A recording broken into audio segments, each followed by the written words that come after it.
ကောင်မလေးဟာသူမရဲ့အမျိုးသားအေးမိနေတာကိုသိသွားခဲ့တယ်သူမကဆေးပညာကျွမ်းကျင်သူမှုချက်ချင်းပဲအတထုတ်ကိုထုတ်လိုက်ပြီးသူ့ရဲ့ကြောပြင်ပေါ်ကိုအားလုံးစိုက်ပေးလိုက်တော့တယ်အမျိုးသားကကုသမှုပြီးပြီလို့ထင်လိုက်တဲ့အချိန်မှာပဲကောင်မလေးကပိုပြီးတုတ်တဲ့စတီးအက်ကြီးတစ်ချောင်းကိုရုတ်တရက်ထုတ်လိုက်ပြန်တယ်အမျိုးသားဟာချက်ချင်းပဲလမ်းဖြတ်သွားပြီးထွက်ပြေးဖို့ကြိုးစားတဲ့အချိန်မှာတော့နောက်ကျသွားခဲ့ပါပြီအဲ့ဒီစတီးအက်ကြီးကသူ့ကြောထဲကိုစိုက်ဝင်သွားခဲ့တယ်အမျိုးသားရဲ့အော်ဟစ်တန်တွေဟာဗီလာအိမ်ကြီးတစ်ခုလုံးကိုချက်ချင်းပဲဟိမ့်ထွက်သွားခဲ့တော့တယ်ဒါပေမဲ့ခဏအကြာမှာတော့အမျိုးသားဟာအပြည့်အဝပြန်လည်တက်တာလာခဲ့ပါတယ်ကောင်မလေးကတော့ရေကူးကန်စီကိုပျော်ပျော်ရွှင်ရွှင်နဲ့လမ်းလျှောက်လာခဲ့တယ်အဲ့ဒီအချိန်မှာပဲသူမရဲ့အမဖြစ်သူကခင်မင်ဟန်ဆောင်ပြီးသူမစီချင်းကပ်လာခဲ့တယ်ဒါပေမဲ့ကောင်မလေးကတော့သူမရဲ့အမနဲ့စကားမပြောချင်ပါဘူးအမျိုးသားရဲ့အာယုံစိုက်မှုကိုရဖို့အတွက်အမဖြစ်သူကအပြေးလွှားလာပြီးကောင်မလေးကိုဆွဲကင်ကရေကူးကန်တဲ့ကိုတမင်တကာခုံချလိုက်ပါတော့တယ်သူမဟာအမျိုးသားစီကိုအကူအညီတောင်းပြီးချက်ချင်းအော်ခေါ်လိုက်တယ်အမျိုးသားကသူမကိုကယ်တော့မဲ့အချိန်မှာပဲကောင်မလေးရဲ့စိတ်ထဲကအတွေးတွေကိုရုတ်တရက်ကြားလိုက်ရတဲ့ကောင်မလေးကသူမရဲ့အမရေကူးတက်ပါလျက်နဲ့ရေနစ်ချင်အောင်ဆောင်နေတာကိုစိတ်ထဲကနေလှောင်ပြောင်နေတာပါပြီးတော့ရေကူးကန်တဲ့ကရေကလည်းတကယ်တော့အရန်တိမ်တယ်လို့သူမကတွေးနေခဲ့တယ်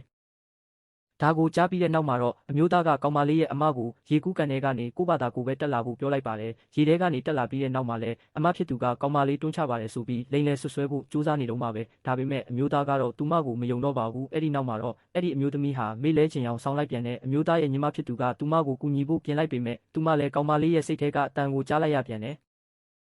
ကောင်မလေးကသူမရဲ့အမဟာနောက်တစ်ချိန်မှာသူမရဲ့ရည်စားကိုလူယူပြီးသူမကိုနာကျင်အောင်လုပ်လိုက်မယ်လို့တွေးနေတာပါဒါကိုကြားပြီးတဲ့နောက်မှာတော့အမျိုးသားရဲ့ညီမဖြစ်သူဟာကောင်မလေးရဲ့အမကိုအဲ့ဒီနေရာမှာပဲတယောက်တည်းပစ်ထားခဲ့ပါတော့တယ်သူမရဲ့အမသတိမိချင်အောင်ဆောင်နေလို့မဲဆိုတာကိုမြင်တော့ကောင်မလေးကလူတွေကိုအဆက်မပြတ်လေးလဲစေတဲ့ဆေးမုံတွေကိုသူမအမရဲ့ခန္ဓာကိုယ်အနှံ့ဖြန့်လိုက်ပါတယ်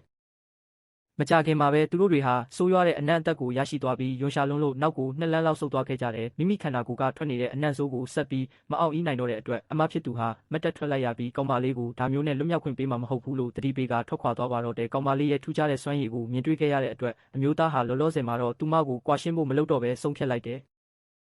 အဲ့ဒီနောက်သူကကောင်မလေးရဲ့အိတ်ခမ်းထဲအထိလိုက်သွားဖို့ကြံရွယ်ခဲ့တယ်။ဒါပေမဲ့ကောင်မလေးကတော့သူ့မှာမယိုးသားတဲ့ရည်ရွယ်ချက်တွေရှိနေတယ်လို့ထင်ပြီးသူမရဲ့အခန်းထဲကိုပေးမဝင်ပါဘူး။အမျိုးသားကပြန်ပြီးငင်းခုန်ခြင်းပေမဲ့ကောင်မလေးကသူ့ကိုသတိမေ့သွားအောင်လုပ်ဖို့စိတ်ထဲကနေကြံစီနေတာကိုရုတ်တရက်ကြားလိုက်ရတယ်။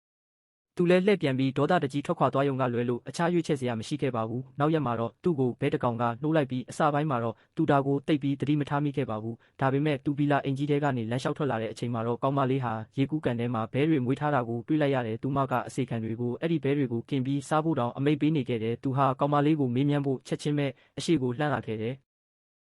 ကောင်မလေးကတော့သူ့ရဲ့ခန်းထားတဲ့ရေကူးကန်ကြီးကိုလယ်ကွင်းထဲကကန်တစ်ခုလိုသဘောထားပြီးဘဲမွေးဖို့အကောင်းဆုံးပဲလို့ပြောနေခဲ့တယ်သူကဒီရေကူးကန်ကြီးစောက်ဖို့ဘလောက်တောင်အကုန်ကြများခဲ့လဲဆိုတာကိုပြောဖို့ကြိုးစားခဲ့ပေမဲ့ကောင်မလေးကသူ့ကိုပါဆက်ပိတ်သွားအောင်ဘဲကင်တတုံးကိုသူ့ပါဆက်ထဲချက်ချင်းထိုးထည့်လိုက်ပါတယ်အဲ့ဒီဘဲကင်ကအရသာတကယ်ကိုအံ့ဩစရာကောင်းလောက်အောင်ရှိနေပေမဲ့လည်းအမျိုးသားကအစီခံတွေကိုဘဲတွေအားလုံးကိုအိမ်ချံဝင်းထဲကနေမောင်းထုတ်ဖို့ပြောနေတော့မှာပဲ